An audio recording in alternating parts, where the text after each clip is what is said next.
한 달 만에 플러스 24억 달러라. 또 국가 부도의 날. 제가 제목을 좀 엇깎기로 달았죠. 아니 한 달 만에 24억 달러가 늘었다는데 밑에 제목은 또 국가 부도의 날 하면서 물음표 2개를 달았습니다. 뭔가 제목을 보면 굉장히 불균형적이에요. 왜 제가 그렇게 달았느냐. 일단 이 지표부터 먼저 한번 보시죠. 외환 보유액입니다. 2024년 8월에 4,195억 2천만 달러입니다. 7월에 4,135억 1천만 달러에서 24억 1천만 달러가 늘었습니다. 다행이죠. 외환 보유고가 늘어난다는 것은 나라가 강해진다는 거고 외환 위기가 그만큼 줄어든다는 이야기입니다.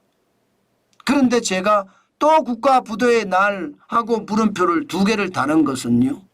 지금 유튜브를 들어가 보시면 외환 보유고를 가지고 아주 신랄하게 까는 사람들이 많습니다. 대부분 듣도 보도 못한 듣보잡들이 많아요. 국가 부도가 난다면서 난리를 치고 있는 사람들 말입니다. 물론 그럴 수는 있어요. 왜? 이게 여러분 2021년 10월에 4,692억 1천만 달러였거든요. 거기에 비하면 2년 10개월 사이에 11.4% 532억 9천만 달러가 줄어드는 것은 사실이에요. 굉장히 2년 10개월 만에 줄어들었으니까 위기다 그런 이야기를 하는 사람들이 많다는 뜻입니다. 그렇지만 외환 보유고는 지금 솔직히 조금 안정을 찾아가고 있습니다. 사실 외환 보유고가 국가 부도의 날이 될 수 있었던 적도 있습니다. 2022년 10월을 보세요. 4,140억 1천만 달러까지 줄었잖아요. 이게 아마 지금까지 중에 뭐 가장 적게는 아니지만 굉장히 빠른 속도로 1년 만에 줄어들었을 때 1년 만에 500억 달러가 넘게 줄어들었잖아요. 그래서 이때는 위기가 올지도 몰라. IMF 외환위기 재판이 될지도 몰라. 그렇게 이야기했지만 사실 그 이후에 외환은 점점 안정을 찾아가고 있습니다. 게다가 더 중요한 것은요. 더 중요한 것은 외환 보유액이 지금 2달 연속 늘었다는 거예요. 7월에 13억 달러가 늘은 데다가 8월에는 24억 1천만 달러 늘고 있잖아요. 과거에 말입니다. 2022년으로 돌아가 보면 월간 외환 보유액이요. 2022년 9월에는 한 달에만 150억 달러가 감소했습니다. 한 달에만. 6월에도 94억 3천만 달러가 감소했고요.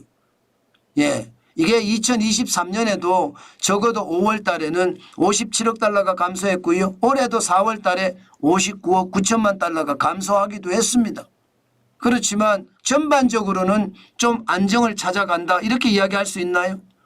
네, 충분히 전반적으로는 좀 안정을 찾아간다 이렇게 이야기할 수 있습니다.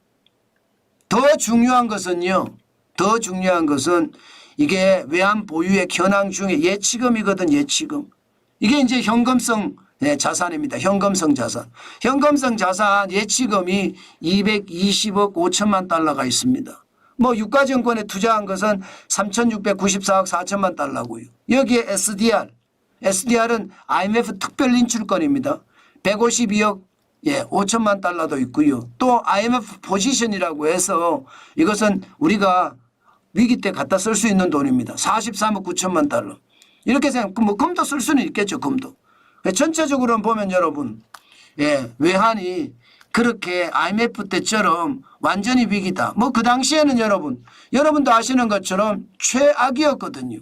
최악. 그러나 지금은 예치금도 이 정도면 그렇게 최악 정도는 아니고요. 어느 정도까지는 2022년 9월에 예치금이 141억 9천만 달러. 이 예치금이 줄어들면 위기가 올 수 있습니다. 이게 많더라도.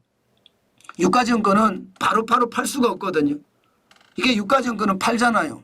그러면 위기 때는요. 일반적으로 유가증권의 액면가가 완전히 떨어져 있는 상태입니다. 그렇기 때문에 이거 잘못 팔면 손해가 막심하죠. 그래서 만기 때까지 그냥 운영하는 게 일반적이거든요. 그래서 예치금이 중요한데 예치금이 220억 5천만 달러 정도 있으면 그렇게 뭐 최악의 상황은 피할 수 있다 이렇게 이야기할 수 있는 겁니다. 게다가 전체적으로도 보면 1998년에는 지금 98년입니다. 97년이 아니고 98년이에요. 204억 1천만 달러도 있었거든요. 사실 97년 말에는요 30만 달러라고 이야기합니다. 30만 달러. 뭐 30만 달러는 아닐 텐데 한 30억 달러는 됐을 것 같기는 한데 그때에 비하면 지금 8월에 4,159억 2천만 달러면 충분하잖아요. 그래서 외환위기가 지금처럼 이 정도 현 상태의 어떤 지표들을 감안을 해보면 IMF 외환위기는 지금 오지는 않을 겁니다. 그만큼 말입니다. 우리의 어떤 외환 보유고가 방파제 역할을 하고 있다는 뜻이에요. 세계 9위잖아요. 세계 9위. 4,135억 이게 7월 말 기준이거든요. 세계 9위입니다. 뭐 중국이 1등이라고 하나 3조 2,564억 원. 일본이 2등 1조 2,198억 원. 근데 우리도 좀 더 높여야 됩니다. 적어도 우리 경제 규모에 걸맞게 하려면 대만이 5,717억 달러거든요. 이거를 좀 넘겨야 돼요. 좀 많이 가져가는 게 유리하거든요. 그런 측면에서 보면 대한민국의 외환 보유액은 현재 기준으로 보면 뭐 급박하게 내일 당장 외환위기가 온다. 그런 상황은 아니다. 앞으로 한동안은 대한민국의 외환은 좀 안정을 찾아가지 않겠느냐. 저는 그런 생각은 합니다. 그래서 제가 또 국가 부도의 날 하면서 이야기하는 사람들이 많은데 그렇지 않다는 것. 뭐 이 정도면 많지는 않지만 급박한 외환위기는 피할 수 있다. 뭐 그렇게 말씀드리고 싶은 겁니다. 물론 이게 상황에 따라 제가 다르다고 계속 말씀을 드리잖아요. 이게 예치금이 줄어들고요.